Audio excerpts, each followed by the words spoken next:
Good evening. My name is Rosalie Whitlock. I am the CEO of the Children's Health Council, and it's my distinct pleasure to welcome every one of you to this wonderful event tonight. I'm particularly grateful to you for coming and joining CHC and Palo Alto Unified School District to create this experience. Thank you, Palo Alto Unified School District, and the administrators of Pali. This is a great venue for us, so we appreciate that very much.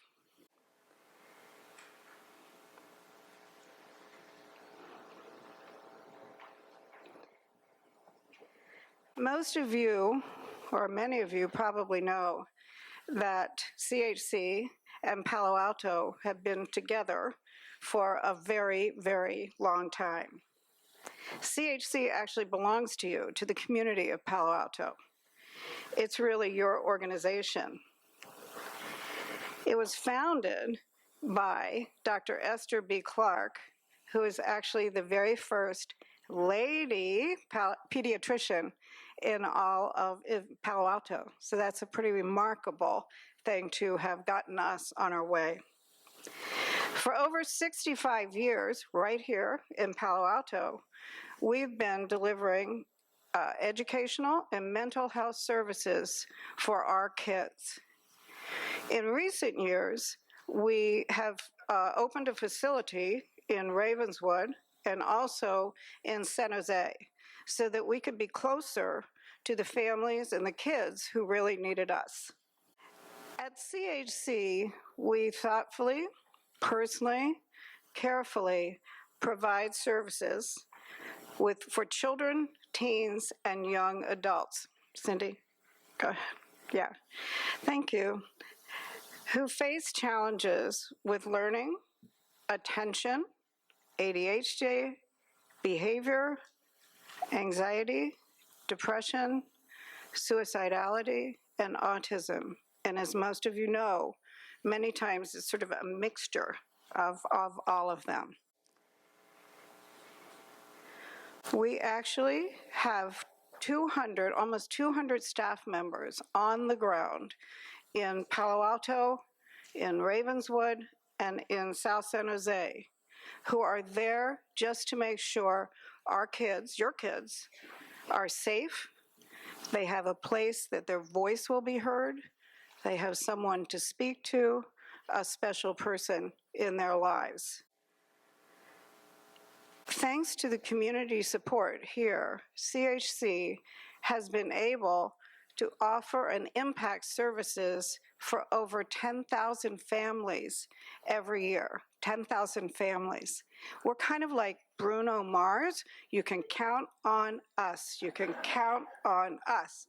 Whenever I hear that song, I think, yeah, that's us. That's us at CHC. What do we want for our kids? Not just to feel safe, not just to have a voice, but we want our kids to learn skills also. We want them to learn social emotional skills, executive functioning skills. We want them to have grit and resilience and to be able to make and keep friends. But why? Why do we want to do that? For us, it's really all about making sure that they are comfortable with and proud of their differences, making sure they're never marginalized by stigma, no matter where they are, and making sure they're always empowered by their strengths. We feel if we can get to those goals with each of our kids, then we're confident they will be able to develop and grow into their personal best. They will be able to achieve their potential. They will be able to be fulfilled and happy and successful. So that's what we want for our kids, and I think that's probably also what you want for your kids. That's why we do what we do. We love our jobs. We find every moment of this work challenging and inspiring and joyful. Please remember that we're your partners. We're right here in the community. If you're worried about your own child or your nephew or your niece or anyone else, please come to us and talk with us. We're here to listen. We're here to give advice. We'll even be happy to evaluate and treat your child if that's what's necessary.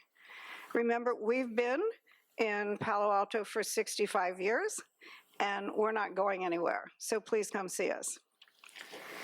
Now let's shift our focus to our guest of honor, Mr. Jonathan Mooney. I first met Jonathan about 13 years ago. We were both much younger then. But we were both kind of doing the same things, believe it or not. It was sort of like we were in the same party, the same crew, always talking about kids. Since that time, Jonathan has grown in many different ways, and I'm so appreciative, first of all, and respectful of his trajectory. I recently read, and I think you may have also read, the article that he wrote for the New York Times. And it was after I read that I went to our own staff and said, we would be so lucky to have Jonathan because we connect with who his authentic self is. He speaks for us. He speaks for what we do. We're all of the same belief. So now Jonathan is, as you know, a sought-after speaker. That's why so many people are here tonight. He's an award-winning author. He's a social activist, an advocate for our kids. He's the father of 3 boys, and for me, that sets him way up here, right? 3 boys, and I'm sure he'll tell you a little bit about that. So let me turn now and ask Jonathan to come up. You're in for a big treat.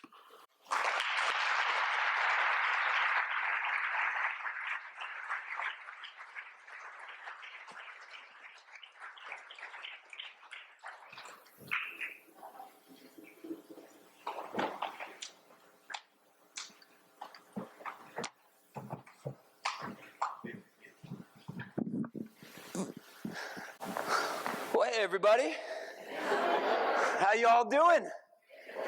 Well, my name is Jonathan Mooney, and I am so deeply honored and privileged to be here with you tonight.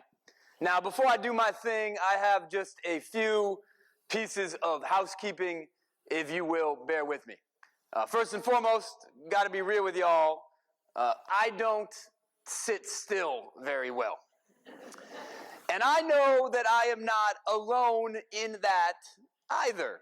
So I want to empower you, if you are like me, to do whatever you need to do to have a good experience tonight. If that means that you need to go to the back of the room and pace back and forth during my talk, that's cool. If that means you need to leave the room during my presentation, no problem. I won't be offended. I myself may wander off in the middle of my presentation. And you all will be accepting, inclusive, and accommodating of that, I'm sure. But in all seriousness, there are as many ways to learn as there are humans in this room, so you do what you need to do to have a good learning experience tonight. Second piece of housekeeping. Hey, I got to give a big old shout out to the institutions and organizations who sponsored tonight. And I want to give a big old shout out to the volunteers because putting something like this on is a big old pain in the ass. So let's give them a big round of applause for doing it.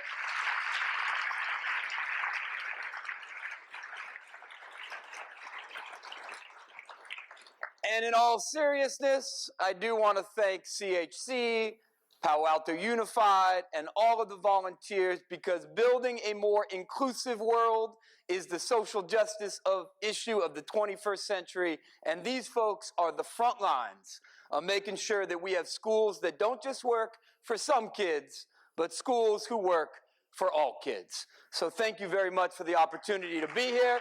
Give them a big old round of applause for that. Okay, with all that said and done, let me get right to it. You know, I was asked here tonight to share with y'all my personal experience of being somebody who struggled in school because of learning and attentional differences. And I did struggle. You know, I was the kid who had such a hard time sitting still in elementary school that I grew up on a first name basis with Shirley, the receptionist, in the principal's office, right?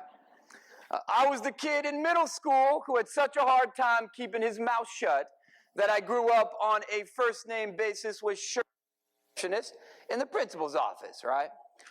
You know, I was the kid in middle school who had such a hard time reading that I spent most of the day hiding in the bathroom to escape reading out loud with tears streaming down my face. You know, I was diagnosed with dyslexia and a whole bunch of language-based learning differences in 3rd grade. I was diagnosed with ADD, which I think we all know stands for attention deficit hyperactivity disorder, in 4th grade.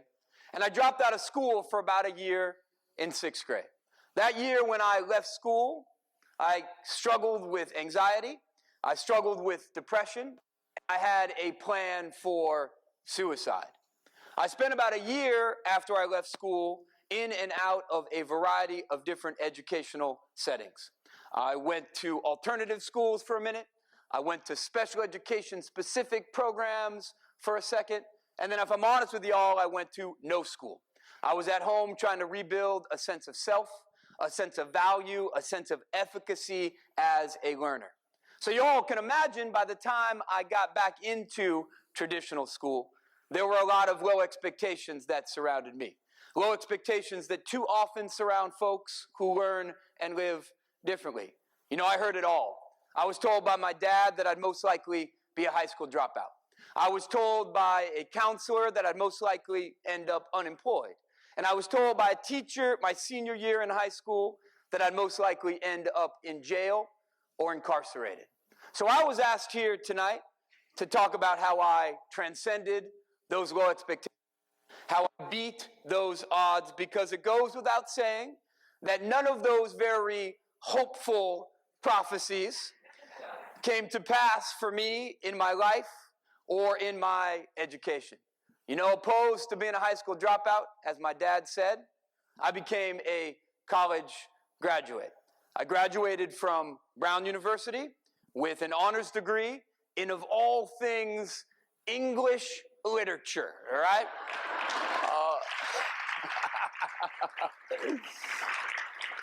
Opposed to being unemployed, I ended up writing books. First book I wrote at the age of 21 as an undergraduate at Brown University. And opposed to being an inmate, you know, I became an advocate, somebody who has dedicated his entire professional life to making the world a better place for folks who learn and live outside the lines. So I was asked here tonight to talk about that journey of change and transformation.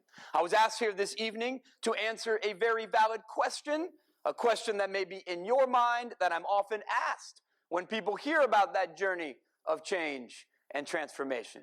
You know, I'm asked by moms and dads, I'm asked by educators, I'm asked by students themselves, hey Jonathan, how'd you do it, right? How could you go from a 6th grade dropout who couldn't read at 12 to an Ivy League English major, published author? What drugs did you take?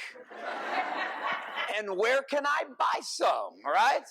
I know that's the question on y'all's mind, and that's the question that I want to answer today. I want to talk ideas, the interventions, the core values that put me on a different path. But not only do I want to have a pragmatic conversation with you tonight, I also want to challenge the subtext that's often underneath that question I'm asked. There are 2 subtexts underneath that question of Jonathan, how did you go on your journey of change? And the first is a narrow definition of what constitutes success. You know, I'm proud that I went to Brown University, but that is not what constituted success in my life. I'm more proud that I don't feel stupid, crazy, and lazy anymore. We need to reorient our definition of what constitutes success. And we need to focus not on traditional measures of success, but on well-being and thriving for each individual child. So I want to talk about what that meant for me. But I also want to challenge the subtext underneath that question, which implies that thriving for people with differences is all about people fixing themselves. Because when people come to my story and they say, how did you do it? Really what they want to ask is, Jonathan, how did you fix your learning disabilities? There's a deeply held narrative in our culture that different is deficient, and for folks with differences to go on a journey of thriving, they have to stop being different. It's a medicalization of human difference, and it leads to a fix the person mentality. But you know what? That's not my story. My story isn't one of fixing the person, but celebrating these differences and empowering them every single day. So that's what I want to talk with you about tonight. I want to talk about an empowerment model for young folks who learn differently. So with that in mind, when I think about empowerment and thriving for kids with differences, there are three things that made a difference in my life. Let me start first and foremost with what is the beginning, middle, and end of empowerment for kids like me.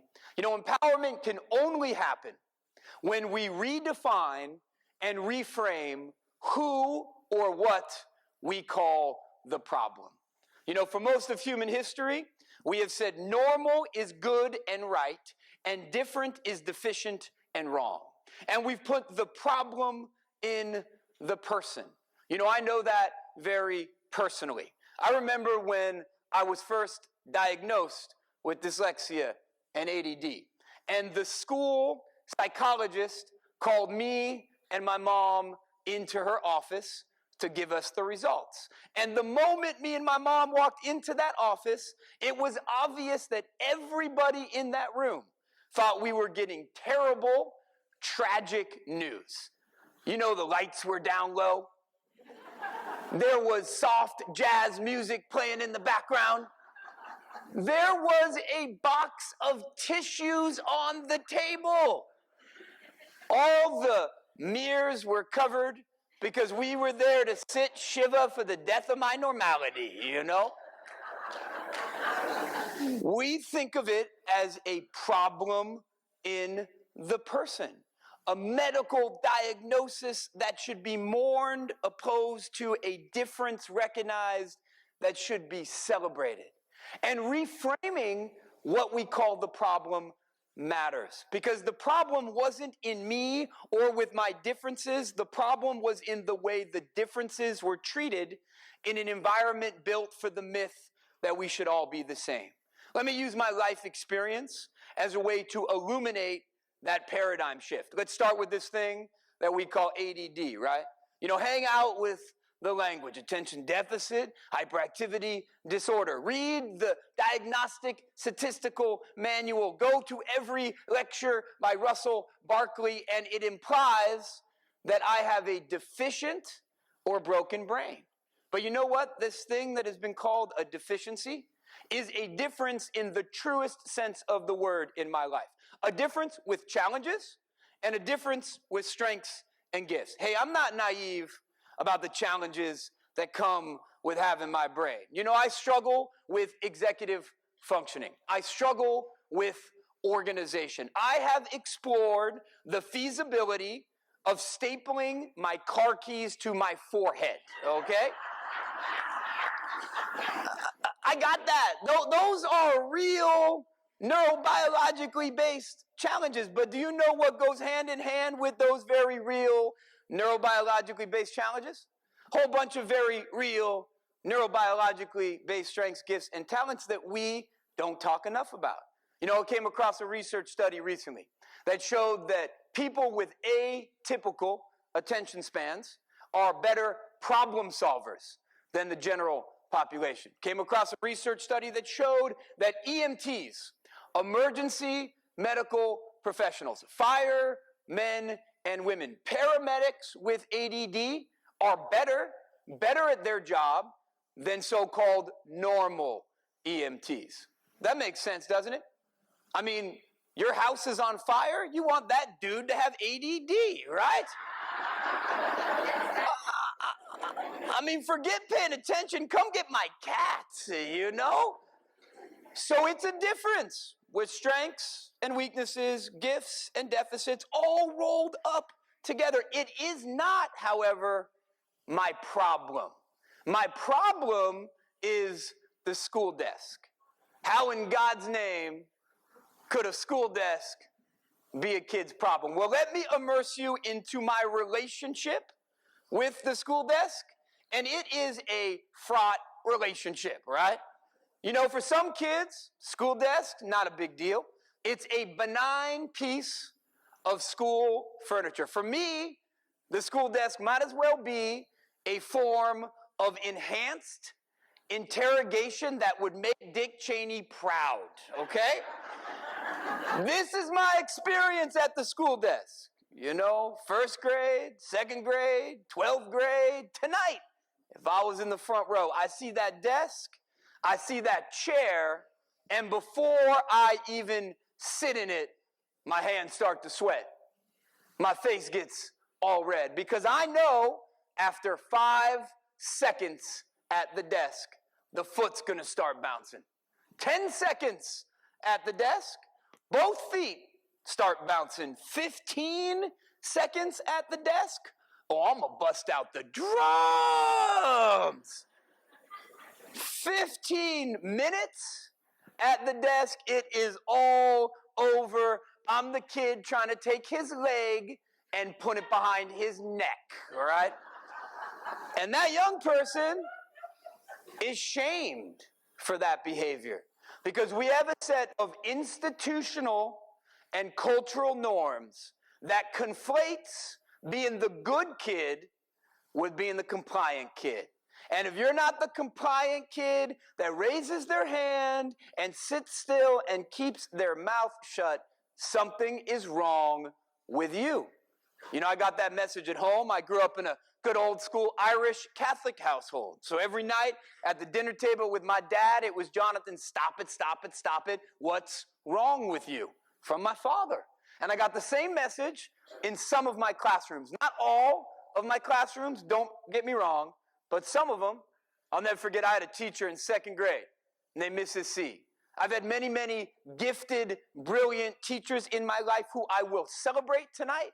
Mrs. C is not one of those, okay? My foot would be bouncing, she would stop class, she would point at me, all the kids would look at me, and she would say at the top of her lungs, Jonathan, what's your problem? We put the problem in the person. But the reality is, the problem wasn't me, the problem wasn't ADD, the problem was a passive learning environment where kids spend 75% of the day sitting still. The problem is a cultural conflation of good and compliant, and ultimately the problem is the sense of shame and social stigma that comes from being called a problem. Let me give you one of the best examples of that I've ever seen. You know, I spend a lot of time talking to young folks. It's one of the best things that I do with my life.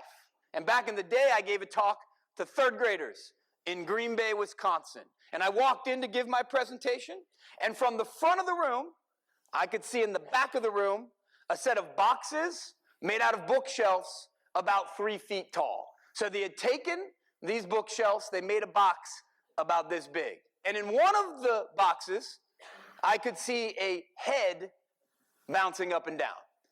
It was one of the third graders in the box jumping. Now that's not a sight you see every day, right? So I turned to the teacher, and with all due respect, I said, hey man, what's up with the box, you know? What's going on? Guy looked at me with a straight face, not a hint of irony nor sarcasm, and he said, Jonathan, that's Jack. I said, you have a Jack in the box? Are you kidding me? They put poor little Jack in the back of the room in a box. Hey, I don't gotta belabor this point. ADD ain't Jack's problem. The box is Jack's problem. Difference disabled by the way it's treated. That's the problem. And the same is true with my so-called learning disabilities, right? People come to my story all the time. And they say, hey man, it must really suck to be dyslexic. And you know what? It does not. It's a difference with challenges and a difference with strengths and gifts. Now, I'm not naive about the challenges that come with having my brain. I struggle with spelling. I spell at a 3rd grade level today. I struggle with reading. Who and how look the same to me. Horse and house look the same to me. When I went to college, I thought my university offered a class in orgasmic chemistry.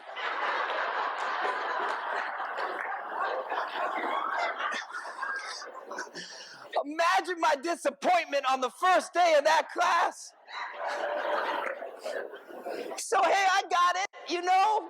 Those are very real challenges, you know. But y'all know what goes hand in hand with those very real challenges? A whole bunch of strengths and gifts that we don't talk enough about. Do you all know that almost 50% of small businesses in America, 50%, were founded by or are run by somebody with a language-based learning difference? Half of the American economy is driven by people who grew up struggling with reading. So it's a difference. It's not my problem. You know, a lot of people come to me and say, hey, Jonathan, you overcame dyslexia, implying that dyslexia is a bad thing to overcome. I did not overcome dyslexia. If I overcame anything, I overcame dysteachia, okay? That's what I overcame. I overcame being made to feel stupid because I struggled with reading. That's what I overcame. You know, we have a narrow definition of what constitutes intelligence that leaves so many human beings out. We confuse or conflate being good at school with being smart. But y'all know those are different things now, don't you? I mean, come on now. Don't know about you, but some of the smartest people I have ever met in my life, they didn't read well, they didn't write well, they didn't do school well, but guess what? They could rebuild the car engine from scratch. And those people are just as intelligent and just as valuable as the person with a PhD. And the flip side is true. Some of the stupidest people I have met have had PhDs. Can't get to the supermarket, you know? So we have elevated one brain at the expense of all the other brains. And not only have we done that with school at a high level, at a young age, we conflate reading with smart. And that's an institutional problem, but let's be honest, that's a cultural phenomena as well. As was mentioned, I'm the father of 3, right? So I spend a lot of time with other moms and dads at drop-off, pickups, play dates. And every time I'm hanging out with those folks, all I ever hear is how smart their kid is, right? Everybody has a genius on their hands in Santa Monica, California, right? And how do they know that they got baby Einstein at home? They know they got baby Einstein at home because of the reading, always. You know, I hear things like this. I hear, oh, my kid's so smart, they're reading chapter books and they're in kindergarten. Oh, my kid's so smart, they know all their letters and they're in preschool. Oh, my kid's so smart, they know phonics and they're in utero. So, it ain't ever, my kid's so smart, they're good at drawing or talking or caring or connecting or building. It's a narrow definition of what constitutes intelligence that elevates one brain over all the other brains. And not only is that something that we have culturally, but that gets institutionalized. And if you don't got the reading brain at a young age, you find yourself in the dumb group. Who remembers the dumb group? Anybody? Let me ask that question differently, because the reality is each and every one of y'all went to schools that had the smart group and the stupid group. Now, they didn't call it that. It wasn't inherently, intentionally malicious, but it was there, wasn't it? Who remembers reading groups? Can I ask you a question about those reading groups?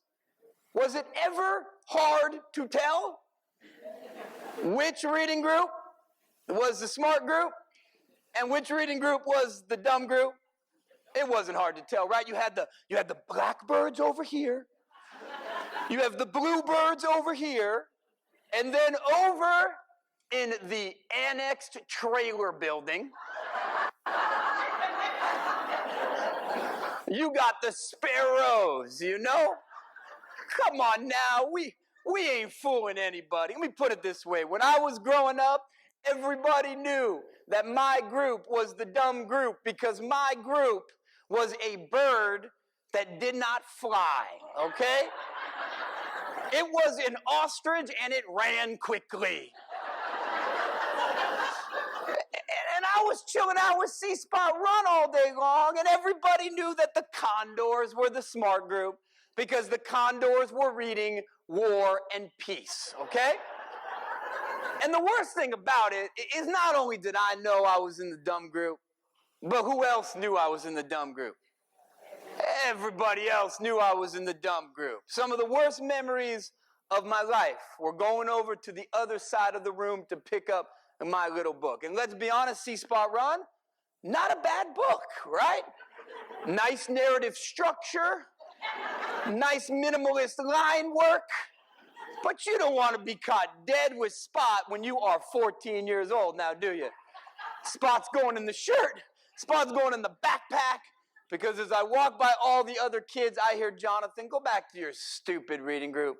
Jonathan, go back to your dumb reading group. And then I hear a word which should be treated, but often is not, as the moral equivalent of a racial slur. I hear Jonathan, go back to your retarded reading group. Because we've all been acculturated in a narrow definition of what constitutes intelligence. A definition of intelligence that conflates academic success with global intelligence. Because we all know what gets you in the smart group, and it ain't your social emotional intelligence. It ain't your tactile kinesthetic intelligence. It's a narrow band of skills that we have arbitrarily decided to elevate, hierarchize above all else, and that is wrong. And that, not dyslexia, is the problem. So the problem's not in me. The problem's not in kids like me. The problem isn't in the differences that we have decided to pathologize. The problem is in cultural and institutional norms, in environments built for the myth that we all should be the same. We all need to be ambassadors to the idea that different isn't deficient. And we need to reframe the problem, because when we reframe the problem, it leads us down a path of different solutions. And that brings me to the second thing that I want to share with you tonight. Because not only do we need to think differently about kids with differences, we need to act differently towards them. And that acting differently, coming logically from reframing the problem, is embodied in my life by my mom. So I want to tell you about my mom real quick, because I wouldn't be here if it wasn't for Colleen Mooney, right? Let me give you a mental image of my mom so you can see her in your mind. My mom, not a tall woman, okay? On a good day, in high heels, on her tippy toes, my mom is 4'11", right? Little Irish bulldog, you know? My mom, very funny voice. My mom has a high-pitched, squeaky voice. She totally sounds like Minnie Mouse. And my mom, she curses like a truck driver. So let me ask you all a question. If you were a principal or a teacher doing wrong by her son, did you want cursing Minnie Mouse in your office? The answer to that question, if you are at all confused, is no, okay? But guess where my mom was every single day when things were going wrong for her son. Oh, she was in that office. How did we know she was in that office? Because every dog in the neighborhood was running away. Only bats could hear her high-pitched obscenities. Glass was shattering. My mom understood that I didn't need somebody in my life to fix me. I needed somebody in my life to fight for and with me. And that is a radical paradigm shift, because the message that moms and dads get, the message that educators get at no fault of their own, is that different is deficient, so we should fix the person with the deficiency. We have organized entire systems, a remediation industrial complex, to make the square peg fit the round hole. But you know the problem is, if all we do is fix a kid, the kid feels broken. And nobody ever thrives feeling broken. So my mom rejected that model. And she demanded not that I change, but that the environment around me change. And that's a radical idea. My mom used to say all the time to anyone who would listen, she would say, if my son doesn't learn the way he's taught, then teach the way he learns. Now, admittedly, that's a paraphrase, because there were a lot of F-bombs in the middle of that. But she fought for the idea that it's not the person, but the context that should change. So you all need to be Persing, Minnie, and Mickey Mouses, fighting for the environment to change around the kids. So what should we fight for? Well, my mom fought for a few things. Number one, she fought for services. You know, services matter. If you don't have a brain that is to read, you need phonics-based instruction. You need differentiated instruction. And if you have special needs, you need, at times, special education services. Those services matter. And we all should be advocates to fully fund those services in school, because fair doesn't mean equal. There are some kids who need more when it comes to engaging learning environments, and those services are empowering. But you know what? We got to go beyond services, because if all we do is fight for services, we're stuck in making the square peg fit the round hole. What can we do to change the context? Well, we should fight for accommodations, which is a different idea than services. Accommodations is the idea of changing the environment to accommodate difference. And I am here because of accommodations. I'm here because of the accommodation of text to speech. You know, back in my day, the thing was called books on tape. And it was so big, you had to put it into a backpack and plug it into a generator, right? And then you had Stephen Hawking in your ear all day long. But nowadays, the world's literature and textbooks and all of the text are in our phones. And every child has a right to access information in a way that's right for them. Listening is no less valuable than reading, and we need accommodations for that. You know, I'm here today because of accommodations of speech to text. Because when I don't have that accommodation, guess what I do? I only write with the words I can find around the room. And then if I can't find any words around the room, I dumb it down. I use monosyllabic words, and then everybody thinks that I got nothing to say, and that is a vicious cycle of lower expectations. So I'm here because my mom would let me dictate to her. I would talk my ideas out. And now we have speech-to-text software in every single phone in your pocket. Those accommodations matter. And I'm here because of accommodations around assessment. One of the most important accommodations for me was time extensions on exams. Because if you read in the 12th percentile, It ain't fair you got the same amount of time as other people. And you know, when we give a timed exam, we are assessing how well I know something. We are assessing how fast I know it. And why is how fast I know it more important than how well I know it? Are we trying to educate a generation of Jeopardy contestants? Those accommodations matter. They change the environment and create access to knowledge and show what you know.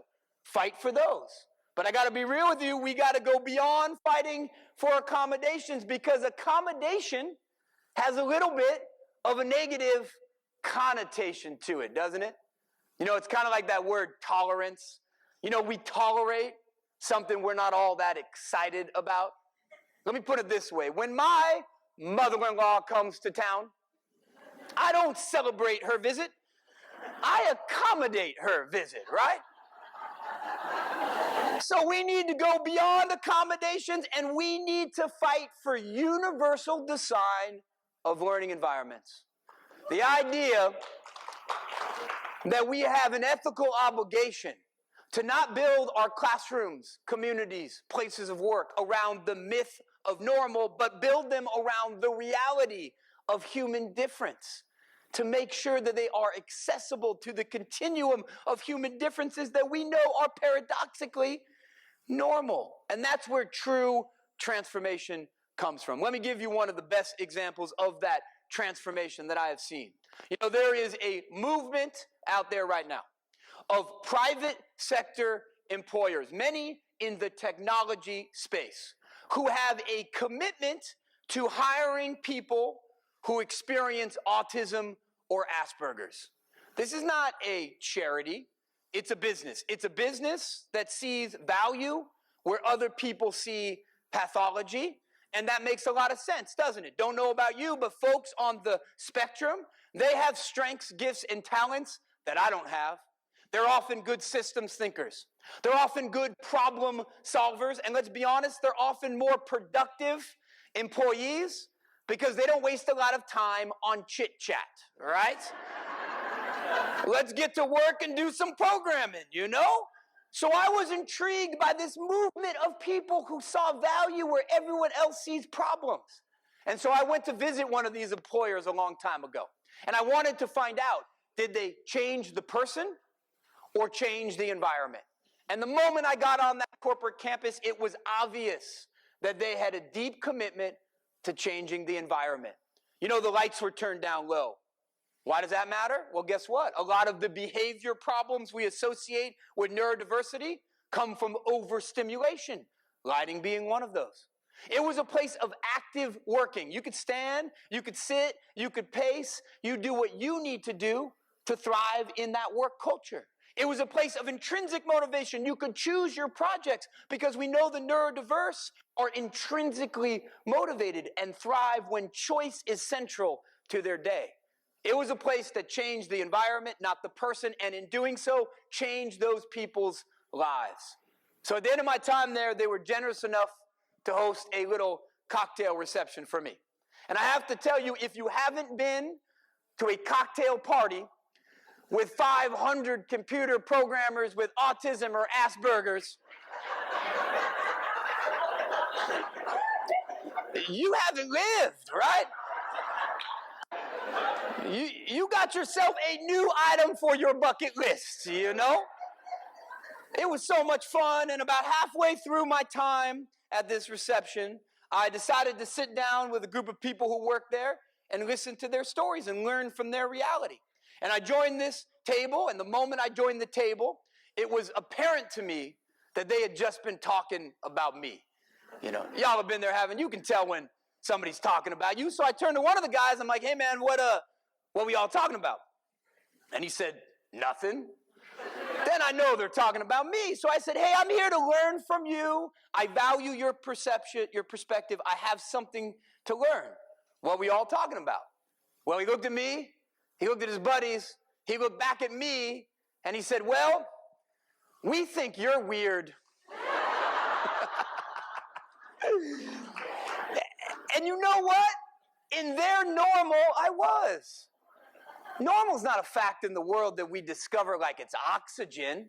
It's a construct we create with our decisions, with our actions. And the good news of that is we can create a bigger circle that includes the square peg, the triangle peg, the half circle peg as they are. We can change the environment and not the person, and build environments universally designed so that they don't just work for some humans, but they work for all humans. Okay, I got one more for you, right? Told you there are three things that constitute empowerment and thriving. One, redefine who or what we call the problem. Two, don't fix people. Change the environment around people. And last but not least, empowerment and thriving is contingent upon us rejecting the deficit model that surrounds kids like me. You know, if you struggle in school because of learning and attentional differences or differences, period, all you hear about sometimes is what is wrong with you. Jonathan can't sit still. Jonathan can't spell. Jonathan can't write. Jonathan can't read. Jonathan can't. But what about what I can do? We have lost sight of the strengths, gifts, and talents that young people have because of this deficit model. And that deficit model is institutionalized not only in our language, but in our practices and procedures. You know, when I was a kid, I had something called an IEP. Y'all know it? For those of you that don't, individualized education plan, IEP. Got to be real about that thing. NSA, KGB got nothing on the IEP, okay? They've been doing deep intel on me my whole life. Flying unmanned drone missions over my house. And it is no good in that file. You know, a good friend of mine, mentor of mine, named Thomas Ayer, who is the former Secretary of Special Education for the U.S. Department of Special Education, now a professor at Harvard. And he researches all of the files that surround kids, the diagnoses, the 504 plans, the IEPs, the response to intervention plans. And his research shows unequivocally, for every one strength mentioned in those files, there's upwards of 25 weaknesses, deficits, or disorders documented. Imagine that being your life. Imagine going to work and all you hear about all day long is what is wrong with you. Imagine coming on home and all you hear from your loved ones is what is wrong with you. That is a demoralizing way to live, and we have to flip the script and not focus on what is wrong, but focus on what is right. You know, I'm here today because of an educator in my life who did that. His name is Mr. R. I would not be here if it wasn't for him. Third grade teacher. This man had a relentless, ferocious commitment to finding the good in every single student he encountered. He'd ask you all the time, what are you good at? What are you good at? What are you good at? And if you didn't have an answer, he'd come back at you and say, you're a good drawer, you're a good talker. So he would ask me what I was good at, and you know, I was in IEP land, so what would I say? Nothing. I'm not good at anything, Mr. R. But he never gave up. And one day he came to me and he said, Jonathan, I've been watching you, and you are wrong about yourself. You are so good at telling stories. Now, sometimes they're inappropriate stories you tell, but I don't care, because you are so good at telling stories, you could be a writer. I was 9. Nobody had ever said anything like that to me before. A writer, Mr. R? Are you out of your goddamn mind? I can't spell, man. He looked at me and he said, Jonathan, in my classroom, screw spelling. Screw spelling, man, yeah! For the first time in my life, somebody said, forget what you can't do and focus on what you here today because of Mr. R, because of a relentless commitment to flipping the deficit model, finding the good in every single human being he encountered. But you know what? We got to go beyond just talking about the good in every kid. We have to invest in the good of every kid with our time. Because you know what? I think we've gotten kind of good talking about how we all have strengths and talents and how we're all different. You know, kids come to school in kindergarten and they're told that they're all special snowflakes, right? We're all different. We're all special snowflakes. And then the bell rings and it turns into, now sit your special snowflake ass down and take the state standardized test. You special snowflake, right? The hypocrisy of our rhetoric versus our reality is nauseating sometimes. So we can't just talk about it. We got to do it. We got to invest in it. And that's what my mom fought for. My mom fought for time in my day, time in my week to focus on the good. And I'll tell you, it was a big old fight, you know. Nothing was a bigger fight than spelling tests when I was a kid. Every Friday in 3rd grade, spelling test day. What a wonderful way to end the week, right? And y'all know a kid like me, I'd get my words on Monday, and I would do 2 hours of flashcards to get the words in. And then on Tuesday, I would draw the words in the sand. And then on Wednesday, I would build the words with blocks. And then on Thursday, I would do interpretive dance to get the words in. And what happened every single Friday? I failed that test, right? No matter how much we invested in fixing my deficits, I failed that test. But not this one Friday, never forget. I came on down to the breakfast table. Usually me and my mom did one more cram session with the Pop-Tarts, you know. But not this one morning. No flashcards, no blocks. And I said, hey, Mom, what's up? And my mom said, Jonathan, today we are ditching school and going to the zoo. And every Friday for 1 year, because the school would not accommodate on the spelling test, me and my mom ditched school. It was called Get Good at Something Day. And I'm here because of it. You know, I loved animals, so we went to the zoo. I learned a lot about ecosystems. You know, I was the builder, taking things apart, putting it back together. So we went to construction sites, and I learned the relevance of math. I was the kid getting detention in class because I made jokes. So me and my mom went to improv class instead. She invested her time in not just remediating my weakness, but building on my strengths. And I am here because of Get Good at Something Day.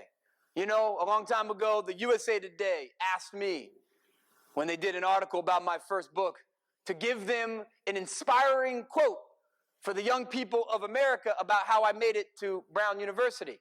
And I said, well, ditch school, you know? Because we ain't doing Get Good at Something Day, you know? We're doing Fix Your Problem Day. And we've all been lied to, you know? And subsequently, we lie to kids. We tell kids you got to be good at everything to live a successful life. You got to be good at social studies. You got to be good at science. You got to be good at literature. You got to be good at advanced math, even though 8 out of 10 jobs in America don't require advanced math. You got to be good at everything, and that is wrong. You don't got to be good at everything. You got to get good at something, right? And every young person has an interest, a talent, or a passion that they can build on and build a better sense of self with. What do they do or should do about their weaknesses? Well, they use Teams technology to mitigate weakness and build a life on strength. That's what I did. Mr. R was right. I'm good at telling stories, but I can't spell. What did I do? Well, guess what? I married my spell checker, okay? It's called strategic mating, and if you haven't tried it, you should try it. Thriving in life is about building that asset-based sense of self. And my challenge to you is to be ferociously committed to the good, to be a Mr. R in somebody's life. And I know the power of that in my own life. You know, one of the things I do in LA is I help young folks who have made some big mistakes in their life go on a different journey through a social venture called Thrively. And one of the first young people I ever worked with doing this work was a kid named Juan. He was a rough kid. Juan arrested when he was 13 for running a 50-person drug ring in South Central Los Angeles. He was a serious narcotics dealer. He struggled in school, was in special ed, couldn't read, dropped out, joined the family business, got arrested, went to jail, served his time, came out, 18, and came to an interview with my program. Sat across from me at the interview, and he was very contrite. He said, you know, I don't want to be that person, but what am I supposed to do? I am dumb, he said to me. I am not good at anything. And I sat there, and I listened to his story, where he came from. And then I thought about Mr. R in my life. And I realized I had an obligation to be Mr. R in somebody else's life. So I looked at Juan and I said, Juan, dumb, 50-person drug ring? I said, you're an entrepreneur, brother. Now, I was honest with Juan. I said, hey, man, we got to get you a different product, you know? We got to get you some stocks or some sneakers or something to sell, man. But right there are skills and talents that you can use to build a better life. So Juan enrolled in a community college to study small business development. Juan enrolled in graphic design courses because he was a gifted artist, misapplying his creativity onto the side of your building, right? And he merged the two, and he created a small business that helped advertisers engage urban millennial youth. And he became the first in his family to go to and graduate from college. And he became the first in his family to earn a legitimate living wage. Did we fix what was wrong with Juan? Nuh-uh. We scaled what was right. And every single person has something right about them, a passion they can turn into a pathway to a better future. Okay, I want to conclude. And in concluding, I want to come back to what this paradigm shift away from different as deficient is all about. You know, empowerment is about redefining who or what we call the problem. It ain't ADD, it's the desk. It ain't dyslexia, it's a narrow definition of learning and intelligence. Empowerment is about not fixing the person, but changing the context around the person. And it is about rejecting that deficit model and embracing what's right in every single human being. But ultimately, empowerment and healing is about rejecting this idea of normal as a way to live, as a way to define somebody else's worth as a human being. So I want to end my time with y'all with a quick story about the power, transformative power, of rejecting that tyrannical idea that looms over all of us. And this story comes from something that I founded at Brown University called Eye to Eye. Eye to Eye is a pretty simple thing. It's an advocacy program for folks with learning differences. It takes high school kids and college kids with learning differences and matches them with younger kids to be mentors, to give them hope for their future. Eye to Eye right now is a national organization run by my good friend David Flink. But when we started Eye to Eye, there was only 5 of us. 5 of us.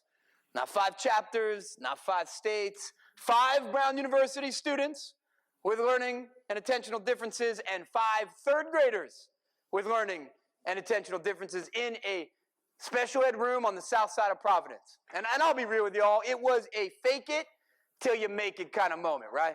We had no idea what we were doing. We showed up, we paired off, and we just started sharing our stories with these young people. And I was shared with a young man named Julio, and I was telling him about my story, listening to his. And then after about 10 minutes, I took a break to walk around the room and to observe the different pairs. Because it was my program, I had to make sure it was going okay. And the first pair I walked up to observe was quite a sight to see. The third grader, his name was Philip. And Philip, he was a hurting kid. Philip was ADD, struggled in school. Philip was school phobic, which means he hides under the bed in the morning, begs his grandma not to make him go to school. When I met Philip, he was so anxious about being in school that he would rub his left eyebrow raw. So when I met Philip, he had no left eyebrow, so he was a hurting kid. And then there was Philip's mentor, Brown University student named Kent Roberts. Kent Roberts is a good friend of mine to this day. So when I say this, I mean it as a compliment. Kent Roberts is a complete freak show, okay? Big old beard down to here, long hair down to here. The dude totally looks like Jesus, all right?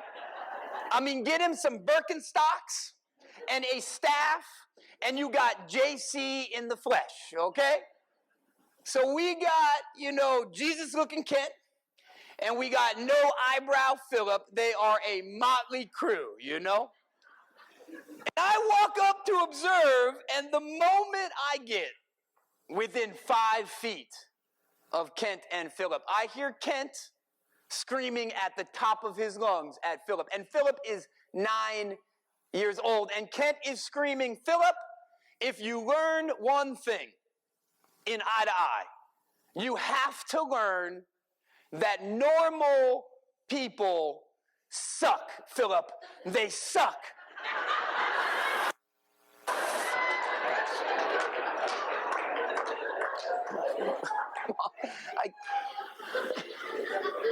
That's not what Jesus says, man.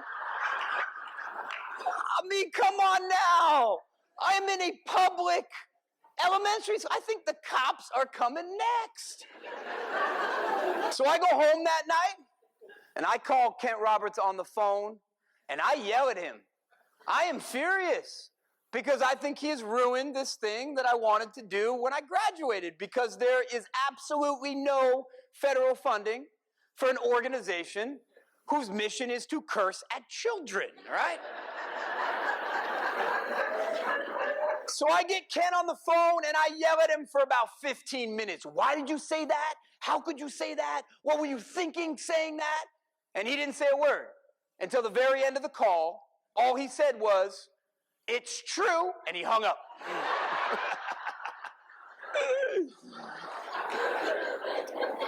So, I'm thinking maybe, just maybe, water under the bridge, right? No principal was present, no teacher heard it, right under the rug, Nuh-uh. Next morning, I get a call from the principal of the Fox Point Elementary School, Principal Mary Brennan. And Principal Mary Brennan respectfully summons me to her office to discuss what transpired the day before in eye to eye. And I drive to the school thinking of all the ways I could apologize for scarring this kid. And to confirm my fears, when I get to the office, not only is it the principal, but it's also Philip's grandma. And if I've learned one thing in my brief life, it is do not mess with grandma, Because the moment I walk into that room, before I can sit down, Philip's grandmother stands up and she points at me and she says, what did you do to my grandson? I said, nothing. It was that Kent guy, Hey, Jesus or not, I threw Kent right under the grandma bus, Never met him before, never seen him before. He appeared out of nowhere. She had tears in her eyes. She said, for 3 years, my grandsons hid under the bed before school. For 3 years, from our home to school, my grandson's been in tears, begging me to go back and go home. But today, the day after eye to eye, my grandson was up early waiting in the car, ready to go to school. What the hell did you do? To my grandson. I looked at her and I said, well, it was my good friend, Kent Roberts. And you know, hey, it wasn't me. Nuh-uh. You know, at that point in my life, I was striving for normality. I thought success and gold stars and proving them wrong would fill a hole inside my soul from being told that I was deficient as a human being. And it did not. What healed me was that moment, was Kent's words. And what healed Philip was a rejection of normality as a way to define somebody's worth. Kent's right, you know. Philip's not broken. I'm not broken. Kids with differences aren't broken. That's broken. The myth that there is a body or mind that we should all have. That's the problem.